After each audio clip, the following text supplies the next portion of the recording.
Wabarakatuh. Waalaikumsalam. Pak Kiai, kita ini mau nanya yang sesuatu yang saya gambarkan sebelumnya bahwa akhir-akhir ini banyak sekali masalah-masalah yang terkait dengan umroh murah. Iya. Nah, sehingga banyak sekali dengan umroh murah tawaran yang tidak masuk akal, bahkan untuk harga paketnya aja untuk beli tiketnya nggak cukup. Betul. Dengan janji-janji iming multi level lah, janji-janji iming untuk berangkat tahun depan ternyata terjadi kegagalan keberangkatan. Iya. Nah, kenapa dalam hal ini Pak Haji, Pak Kiai ini, Pak Haji bisa tetap bertahan dan tetap mencintai Asbihu? Kenapa Pak Haji? Karena Asbihu itu emang satu-satunya pilihan bagi kita, kan? Karena Asbihu itu bukan hanya omongan. Saya kemarin aja di Bekasi cerita ada untuk umroh 17 juta. Itu nggak kemarin di Bogor juga ada 19 juta 100 orang tertipu gitu Pak. Jadi Pak Haji ini Asbihu sampai pilihan saya, walaupun ada harga naik sedikit ya nggak apa-apa, yang penting kita tercapai lah gitu. Ya, alhamdulillah. Gitu. Ya, saya kira itu sesuatu yang menarik Pak. Iya. Apakah di daerah sini juga banyak juga tawaran-tawaran gitu Pak? Banyak. Banyaknya. Spanduk hampir berjejer.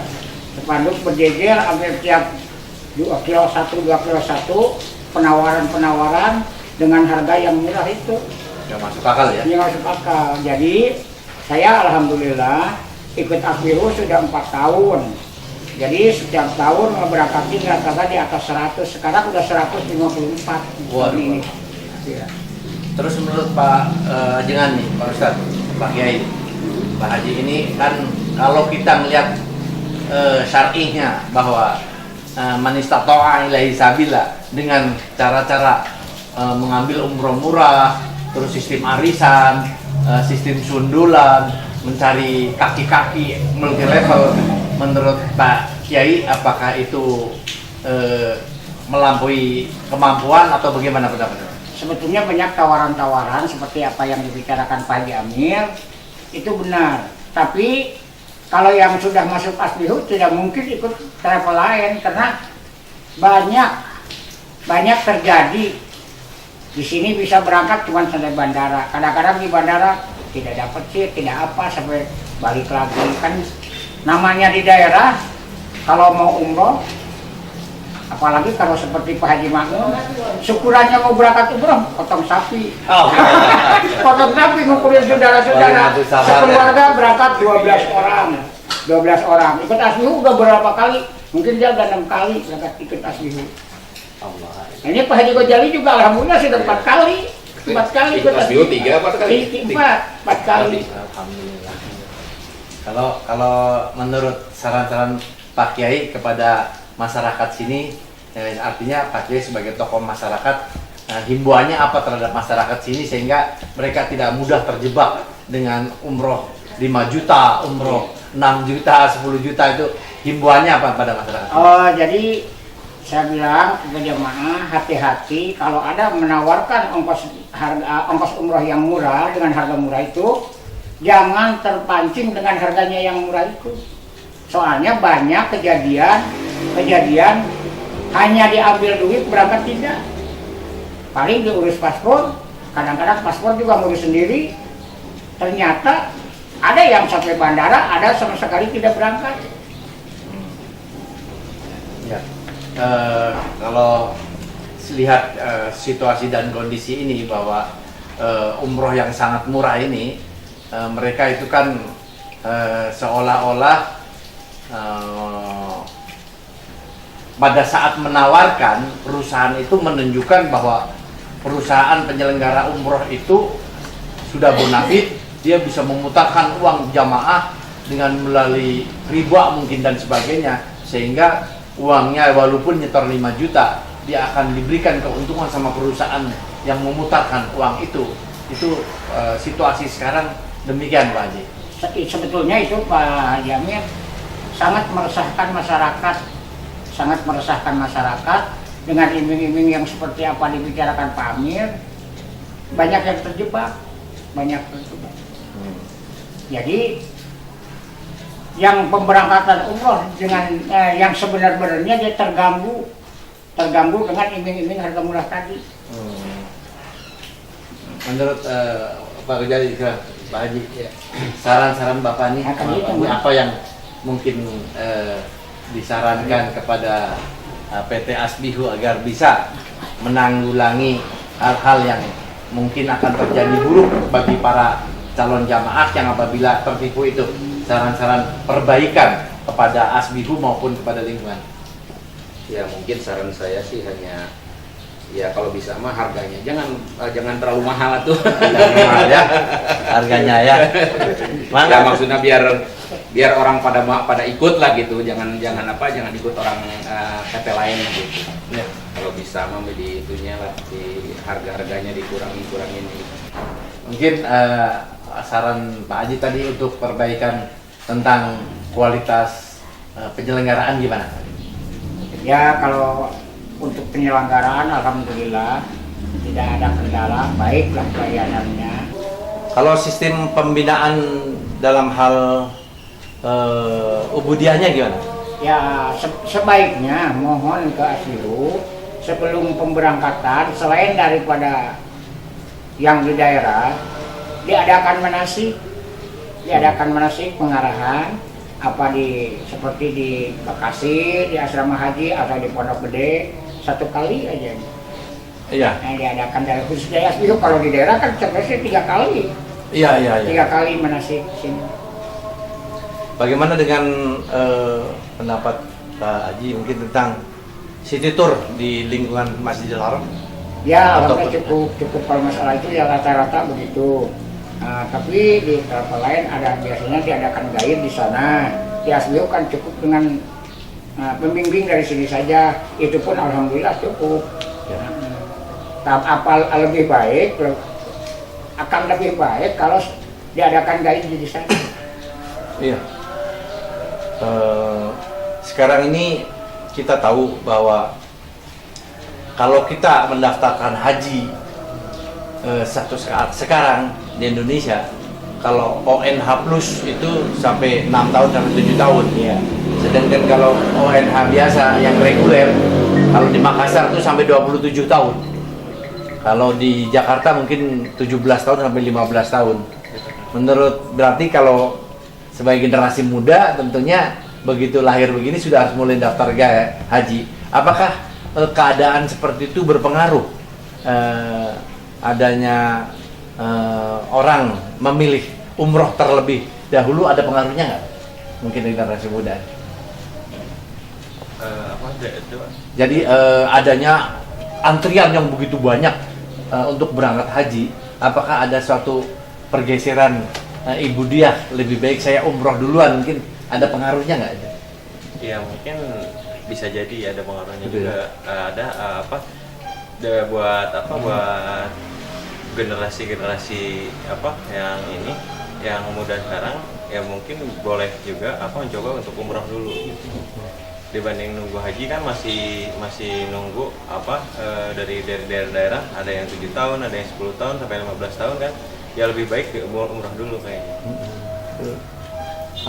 Untuk generasi muda apa mungkin nggak kalau variasi di dalam ibadah umroh itu dikembangkan dalam hal ziarah yang bervariatif, karena banyak hal yang tempat-tempat sangat baik dalam melakukan ziarah di luar makom-makom yang sudah ada, seperti bagaimana pasukan gajah dulu tempat-tempat antara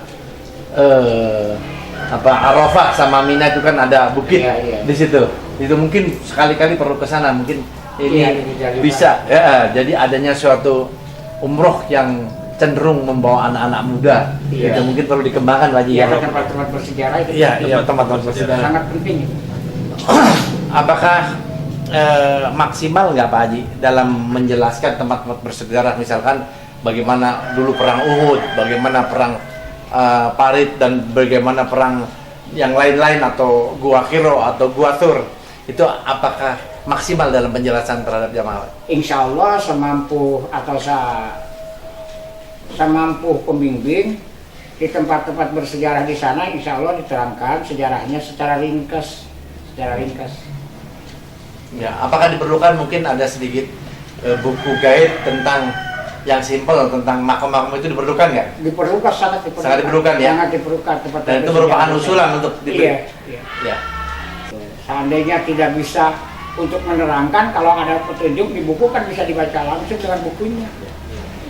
Sisi lain Pak Kiai ini, bahwa eksistensi Asosiasi Bina Haji Umroh Nahdlatul Ulama ini adalah untuk menangkal adanya garis keras, khususnya generasi muda yang gampang terayu untuk berjihad ISIS atau berjihad dengan itu. Peranan daripada KBIH di sini dalam menanggulangi ubudiyah yang bisa berubah terpengaruh adanya aliran-aliran garis keras di Timur Tengah, apakah dilaksanakan dengan efektif Pak Haji? Insya Allah kalau waktu pengajian atau manasik itu pun diterangkan bahwa ISIS itu bukan ajaran Islam, itu luar Islam. Nah, pengajian umum seperti Mengonan apa gitu di Majelis Talim itu pun juga dibahas untuk menangkal tadi ISIS, garis keras ya. Garis keras. Iya. Ya sebagaimana kita tahu bahwa jamaah umroh sekarang itu volumenya, jumlahnya sudah melampaui daripada jamaah haji itu sendiri.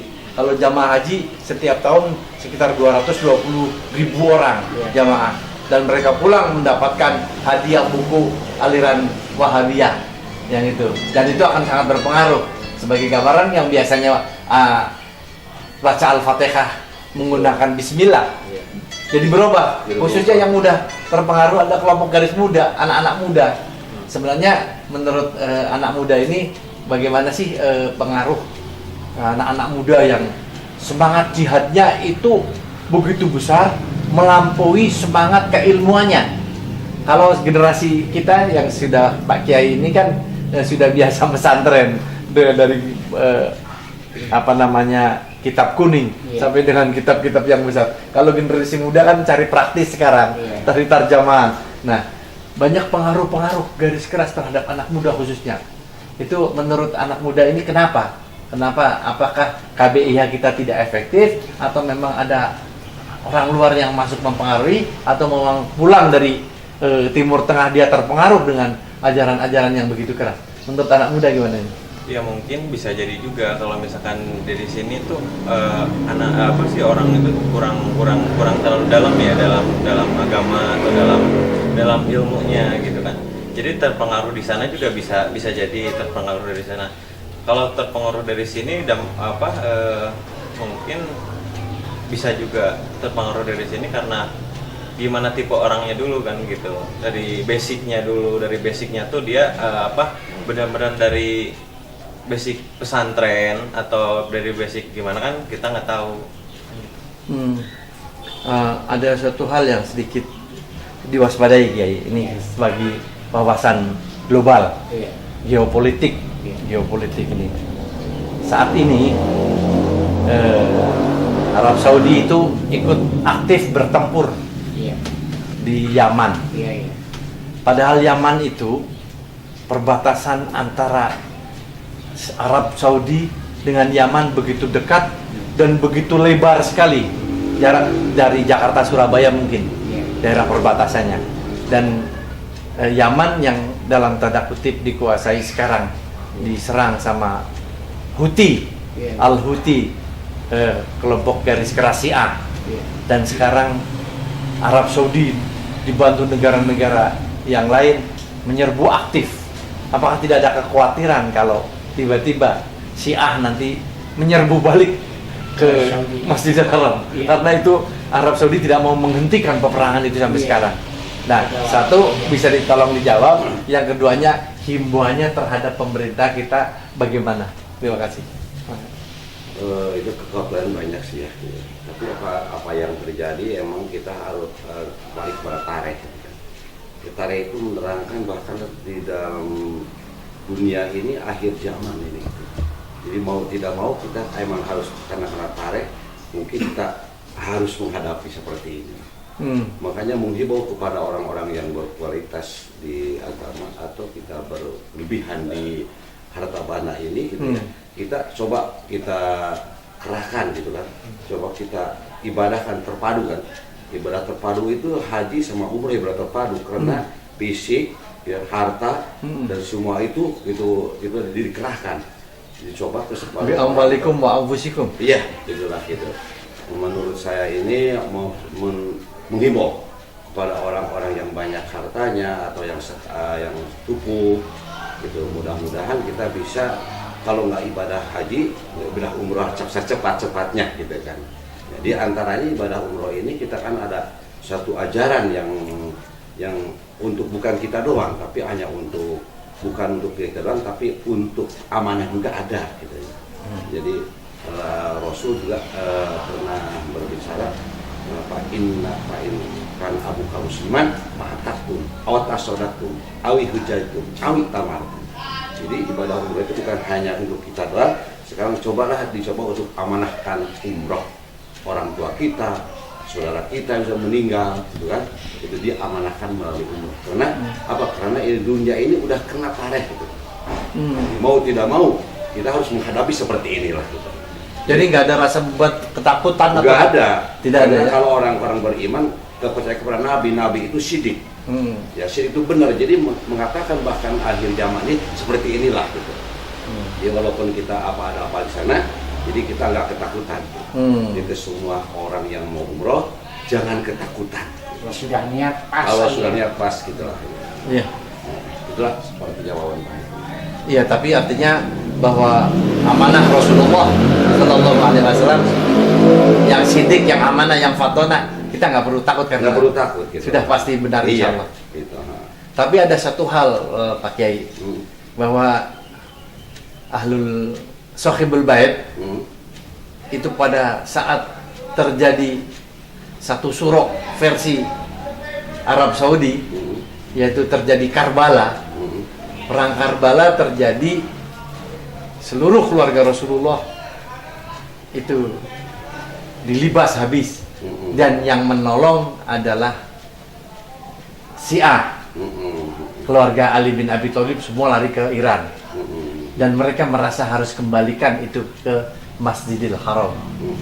Nah, ini yang pertanyaan saya, dengan sekarang di Irak sudah menjadi Syiah, perbatasan sebelah kiri itu dok sama dengan Jakarta Surabaya dikuasai Irak yang Syiah, mau masuk sebelah kirinya itu suku Houthi sudah mau masuk, yang tujuannya salah satu kelihatannya ingin mengembalikan keluarga Bani Hashim kepada Masjidil Haram, yang artinya tentunya akan menghabisi dari As-Sa'ud. Nah, itu yang saya sebenarnya merasa, apakah itu sudah bagian daripada tarikh yang udah digariskan bahwa akan terjadi bergejolak nantinya. Ini sebenarnya yang kalau sudah terjadi, masalahnya Arab Saudi sudah sangat berperan aktif menyerang kepada Yaman. Tidak pernah Arab Saudi berperang, dan seluruh dunia senjata yang paling banyak dibeli oleh negara Arab adalah Saudi Arabia yang beli. Tetapi yang memiliki nuklir salah satu di Timur Tengah terbanyak adalah Iran. Dan yang saya takutkan itu tadi, nanti kalau Iran sudah kehilangan kesabaran, dia akan mencoba merebut Ka'bah. Nah, saran Pak Kiai tadi, marilah kita cepat-cepat umroh, cepat-cepat haji, takut terjadi sebelum terjadi. Gimana? Itu memang betul sekali gitu kan. Jadi tarikh itu nggak pernah salah saya. Jadi Rasul itu nggak pernah salah, karena sidik patronah amanah itu ada di Rasul. Jadi mau tidak mau umat akhir zaman ini gitu, harus kita buru-buru lah, cepat-cepat kita memberikan satu jalan untuk menunaikan satu ibadah haji atau ibadah umroh gitu, melaksanakan rukun dan kewajibannya. Itulah sebagian yang menurut Pak Hadi ini, yuk kita bersama-sama melalui ibadah yang kemasuki lewat jalan umroh aja. Ada kekhawatiran nggak jamaah umroh nanti?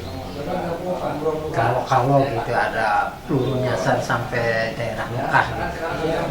Ya itu mah kalau lillahi ta'ala pasrah ya, pasrah. kekhawatiran hilangkan. Kalau emang geraga dua benda masih diserang. Untuk saya, untuk Pak Haji mungkin, untuk semua orang yang diberangkat oleh Pak Haji, udah ikhlas aja. Karena mati di mana aja sama. Tawakal ala Allah. Tawakal ala Allah. Karena sudah niat mau tawaf di Baitullah, mau sa'i antara Safa Marwah, Ya apa boleh buat. Ya. Kita sudah niat ke sana, sudah melaksanakan sunnah Rasul. Bagi yang berulang-ulang, juga bagi yang pertama berangkat umroh yaitu umrohul Islam, kewajiban seumur hidup sekali.